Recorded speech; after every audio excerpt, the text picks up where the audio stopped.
Hello दोस्तों, मैं आशिन बटन में वहाँ में सबका स्वागत है। आज मैं एक मुद्दे पर चर्चा करने वाला हूँ। मुद्दा कुछ ऐसा है कि इमोशंस आर नेवर इरेशनल और इलॉजिकल। इमोशंस, संवेदनाएं जो होते हैं ना, एहसास, वो कभी भी लॉजिकल या इलॉजिकल नहीं हो सकता। दैट इज़ टू से वो कभी भी तर्कहीन या फिर तर्कपूर्ण नहीं हो सकता है। वो कभी भी मूर्खतापूर्ण या फिर एकदम लॉजिकल बुद्धिमानी वाला नहीं हो सकता है। Emotions can never be rational और irrational. Thoughts can be rational और इरेशनल। फिर से मैं बताना चाहूँगा, इमोशंस जो होते हैं ना, हमारा संवेदनाएं, हमारा एहसास, ये कभी भी मूर्खतापूर्ण या फिर बुद्धिमानी हो नहीं सकता। उसके पीछे जो थॉट है, जहाँ से इमोशन जन्म लेता है, वो शायद हो सकता है लॉजिकल या इलॉजिकल। समझने का प्रयास करेंगे। मैं जब बता रहा हूँ, सबको लग सकता है कि मैं कोई छुई मुई सा बात कर रहा हूँ, इमोशनल टची फीली सा बात कर रहा हूँ। Absolutely not. साइंटिफिक लॉजिकल में बात करने वाला हूँ। समझाने का प्रयास करूँगा, शायद सक्षम भी होऊंगा। Let's just try. अच्छा, हम मान लो जब कभी देखते हैं कोई ज़्यादा इमोशनली ओवर एक्टिव तरीके से, जो है हाइपर एक्टिव तरीके से रिस्पॉन्ड करते हैं, हमें देख के बहुत परेशानी होता है, गुस्सा आता है, एक क्रिंज सा फीलिंग आता है, राइट। हमें मान लो आप देख रहे हो कोई इंसान जो है बहुत चिल्ला चिल्ली कर रहा है, गाली गलौज कर रहा है किसी के साथ। आपको देख कर समझ आ रहा है कि उसकी इमोशनल जो है हालत सही नहीं है, और इमोशनल रिस्पॉन्स जो उसका जो आ रहा है बहुत ही रैशनल सा है, बहुत ही स्टूपिड सा है। आपको गुस्सा भी आता है, क्रिंज भी फील होता है, और आप बोलते हो कितना इरेशनल इंसान है, गाली गलौज कर रहा है, चिल्ला मिली कर रहा है। अच्छा, एक एग्जांपल लेते हैं प्रैक्टिकल। एक लड़की मान लो थोड़ा छुई मुई सी अपने ऊपर कॉफ़ी गिरा दिया, फिर रोना शुरू कर दिया। देख के आपको लगता है ना कितना स्टूपिड है और कितना इरेशनल है उसका। कॉफ़ी गिरा तो गिरा, क्या है इसमें, रोने का क्या बात है। या फिर मान लो कोई किसी को टेक्स्ट किया, आप अपने गर्लफ्रेंड को किया, या कोई लड़की कोई लड़के को किया है, गर्लफ्रेंड बॉयफ्रेंड को, या कोई किसी को, रिस्पॉन्स थोड़ा देर से आया तो वो एकदम परेशान, हैरान। वो भी एक इमोशनल रिस्पॉन्स है। जो आउटसाइड ऑब्जर्वर, जो बाहर बैठ के देख रहे हैं, उसको कैसा लगेगा, किस तरीके का ओवर रिएक्शन है, राइट। कितना क्रिंज सा फीलिंग है, राइट।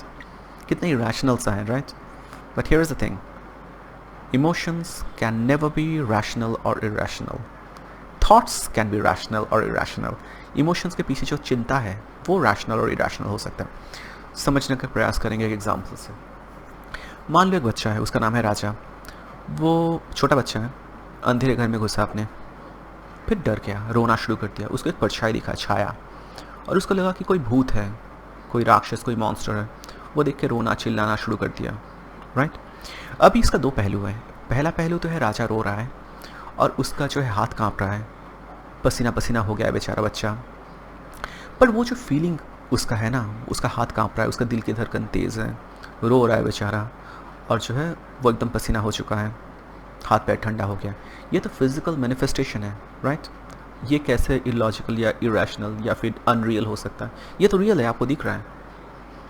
बट दूसरा पहलू पे आते हैं। अभी इसकी सच्चाई समझते हैं। राजा अगर थोड़ा साहसी होता, लाइट जलाता, फिर उसको दिखता कि शायद कोई कपड़ा लटक रहा है, और उसका परछाई उसको दिखा और उससे वो डर गया। वहाँ पे कोई भूत था नहीं, कोई मॉन्स्टर था नहीं। तो उसका जो थॉट जो था, वो सोचा कि वहाँ पे मॉन्स्टर है, यहाँ पे राक्षस है, और उससे उसका जो है डर पैदा हुआ, और उसके कारण से उसका एक इमोशनल रिएक्शन आया। इमोशनल रिएक्शन जो है वो तो आ चुका है, वो तो एक मैनिफेस्टेशन है। उसको आप लॉजिकल इलॉजिकल नहीं बोल सकते। इट इज़ देयर, आपके सामने है, आपको देख पा रहे हो। उसका फिजिकल मैनिफेस्टेशन आपको दिख रहा है, बेचारा रो रहा है, हाथ पैर ठंडा हो चुका है, पसीना पसीना होके बैठा हुआ है। पर उसके पीछे जो थॉट था वो वैलिड नहीं था, यहाँ पे एटलीस्ट वैलिड नहीं था। जब वो लाइट जला के देखा, या फिर अगर चलाता, तो उसको समझ आता कि भूत शायद होते नहीं है। तो फॉल्टी एग्जाम्पशन से उसका एक थॉट आया, फॉल्टी उसका एक सोच था, या फिर एक रॉन्ग परसेप्शन था, उससे उसका एक थॉट आया, सोच, उससे एक इमोशन जो है जन्म लिया, और इमोशनल मैनिफेस्टेशन आपको दिखा। तो बहुत सारा स्टेप्स हैं राइट यहाँ पे। तो आप इमोशन को डायरेक्टली जो है लॉजिकल इलॉजिकल नहीं बोल सकते, तब बोल कह सकते हो उसके पीछे का थॉट, उसके पीछे जो सोच है, जहाँ से इमोशन आ रहा है, उसको आप लॉजिकल या फिर इलॉजिकल बोल सकते हो। समझने का प्रयास करेंगे। एक हिडन स्ट्रक्चर होता है, ये पूरा जो एक लीनियर स्ट्रक्चर होता है। लीनियर स्ट्रक्चर ऐसे जाता है, पहले तो एक थॉट आता है, सोच, फिर सोच को आप वैलिडेट करते हो, जिससे सोच को आप स्वीकृति देते हो, उसको जो है आप गो ग्रीन सिग्नल देते हो, फिर वो इमोशन में तब्दीली होता है, राइट। कोई थॉट आया आपके अंदर, कोई सोच आया, फिर आप उसको वैलिडेट करते हो, उसको स्वीकृति देते हो, आप मानते हो कि ये सच है। उसके चलते एक जो है इमोशन, एक जो है आपका एहसास वो पैदा होता है, right. So it's a chain. तो आपको क्या करना है, बेसिकली पीछे जाना है, थॉट को देखना है, वहाँ पे गलती है। मेडिकल साइंस में एक बात है ना, बहुत बोला जाता है, लाइक एवरीवन सेज दिस, कि we have to treat the, we are not suppose to treat the symptoms, rather we have to treat the cause. हम लोग सिम्टम्स को ट्रीट करते हैं, बट हमको जो है कॉज को ट्रीट करना चाहिए। So we should treat the cause, not the symptoms. So similarly emotions जो है वो तो हो चुका है, मैनिफेस्टेशन है, वो तो सिम्टम्स है, उसको क्या ट्रीट करोगे? आपको कॉज, उसके पीछे कारण जो है उसको आप ट्रीट कर सकते हो, या फिर उसको लॉजिकल या इलॉजिकल, रैशनल या इरैशनल बोल सकते हो। देखो, जहाँ तक हाइपर इमोशनल इंसान होते हैं ना, जो बहुत ज़्यादा इमोशनल होते हैं, हर एक हाइपर इमोशनल इंसान के पीछे एक हाइपर एक्टिव माइंड होता है। हर कोई जो हाइपर इमोशनल, बहुत ज़्यादा इमोशनल होते हैं ना, उसके पीछे एक ऐसा माइंड होता है, बहुत ही एक ओवर थिंकिंग वाला माइंड होता है। वो हमेशा बहुत एजम्पशंस बनाते हैं, प्रेडिक्शंस करते हैं, जजमेंट, वो बहुत एकदम वाइल्ड तरीके से रन करते रहते हैं, जजमेंट बनाता है, फैंटेसीज करते हैं। और ये जो इमोशन है ना, उसका फिजिकल रिस्पॉन्स है एक तरीके से, मैनिफेस्टेशन। तो इससे हमें बचना कैसे है? वही थॉट, उसके एकदम गहराई में हमें जाना है, टटोल के देखना है किस थॉट से इमोशन का जन्म हो रहा है। देखो, मान लो कि आपका कोई इमोशनल मैनिफेस्टेशन जो है ऑलरेडी हो चुका है, तो उसको गाली गलौज करके, या फिर उसका बुरा भला सुना के, या फिर उस इमोशन को आप अगर उसके अगर तरफ पॉइंट करते हो फिंगर, कोई फ़ायदा नहीं है। इट्स लाइक मान लो कि तूफ़ान बहुत तेज़ बह रहा है, तूफ़ान आंधी चल रहा है, आप जाकर तूफ़ान को अगर ये बोलो कि तूफ़ान थोड़ा तेज़, इतना तेज़ नहीं बहना है, ये जो हमारा बस्ती उचड़ जाएगा, कुछ फ़र्क पड़ता है क्या? ऑफ कोर्स नहीं। सिमिलरली अगर इमोशन आपका वाइल्ड रन कर रहा है, आप इमोशन को तो थमा नहीं सकते, बट वही हम क्या कर सकते हैं, पीछे जाके जो है उसका बैकग्राउंड देख सकते हैं, थॉट्स को जो है समझ सकते हैं।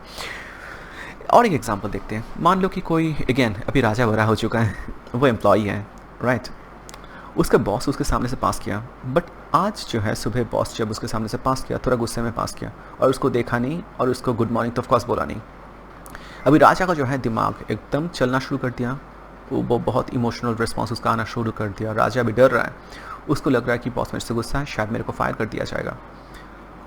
पल that is a assumption, but इसके पीछे ये जो है उसका जो डर है, एंग्जाइटी, ये तो रियल है ऑफ कोर्स, क्योंकि वो फील कर रहा है, फीलिंग इज़ रियल, बट उसके पीछे थॉट जो है वो सही है क्या? मे बी और मे बी नॉट। शायद ना, आज के लिए शायद वो थॉट नहीं भी ठीक हो सकता है। शायद बॉस का किसी के साथ झगड़ा हो गया, लफड़ा हो गया, गाली गलौज हो गया रास्ते में आते हुए, उस कारण से बॉस जो गुस्से में है, दूसरे थॉट्स में बॉस भी है, और वो और राजा को नोटिस नहीं किया, ऐसे सामने से निकल गया। तो उसका थॉट क्या सही था? शायद नहीं, या फिर शायद यस, बट यहाँ पे हमको जाकर थॉट को जो है वहाँ पे हमको जाके चेक करना है।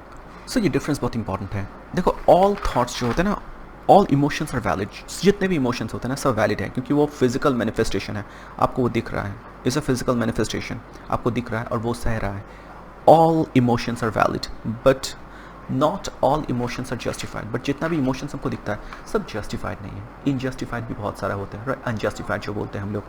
देखो, इमोशन जो होता है ना, एक तरीके से अगर आग मान लो, उसके पीछे जो कारण है, थॉट, जो चिंता है, वो बारूद है जो आग को जलाता है, या फिर गैसोलीन है जो आग को जलाता है।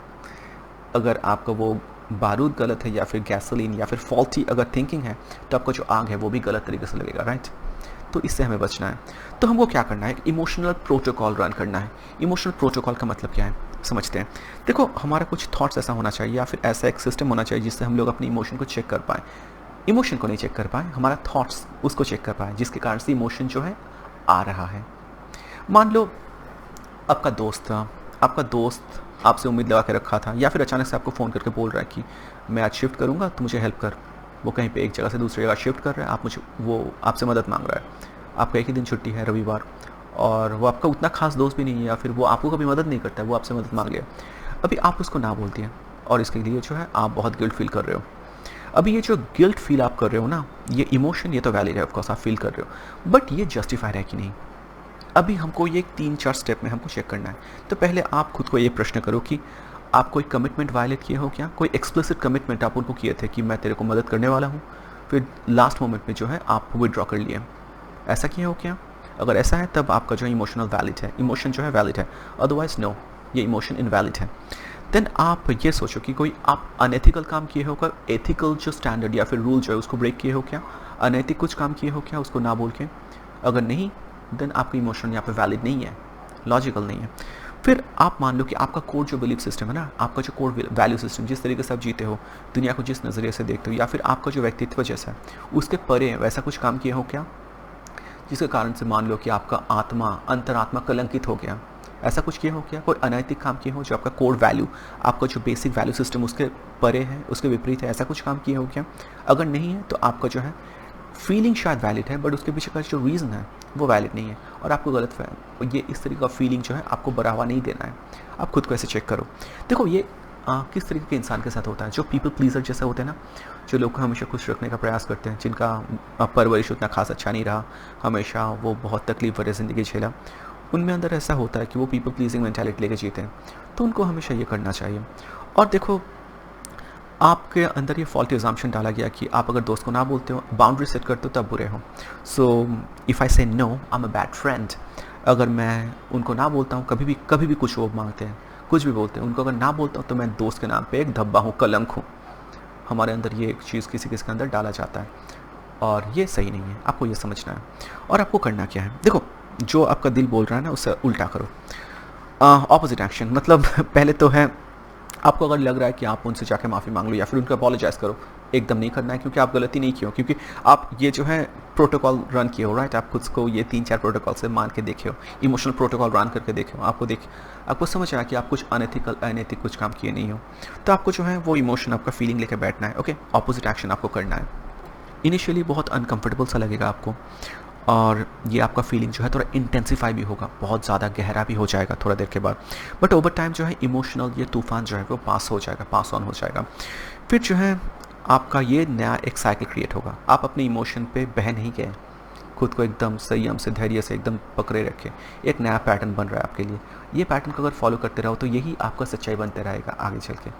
बट ऑफकोर्स मैं इसका उल्टा भी है, आप अगर सच में किसी के साथ गलत किए हो तो ऑफकोर्स आपको गिल्ट फील करना चाहिए, अदरवाइज ऑफकोर्स नहीं। जहाँ तक इमोशन का बात है ना, हमें एक चीज़ समझना है कि इमोशन जो है ना, ये जो है हमको इमोशन से जो है हमारा संवेदना से थोड़ा बहुत आज़ादी हमको चाहिए होता है। So understanding emotion is the way to unlock real emotional freedom. आपका इमोशन अगर समझ पाते हो तो आप खुद को जो है आज़ाद कर सकते हो। देखो ये जो है इमोशन, आपका जो ये संवेदना, ये आपका दुश्मन नहीं है, पर आपका दोस्त भी नहीं है।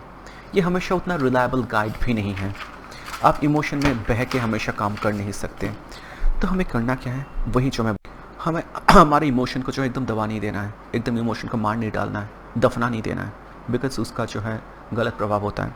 तो हमें उसका जो सोर्स ट्रैक करना है कि इमोशन थॉट से आता है। आप कुछ सोच रहे हो, हाइपर एक्टिव माइंड, उससे आता है इमोशन।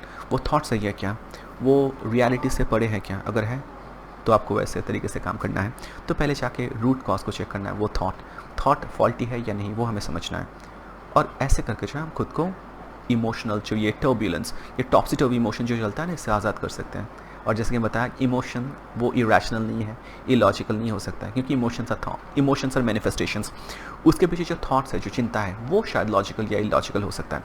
तो आज मेरा ये कॉन्सेप्ट था, तो बताइएगा कैसा लगा मेरा concept. Like, comment, subscribe, share ज़रूर कीजिएगा। धन्यवाद।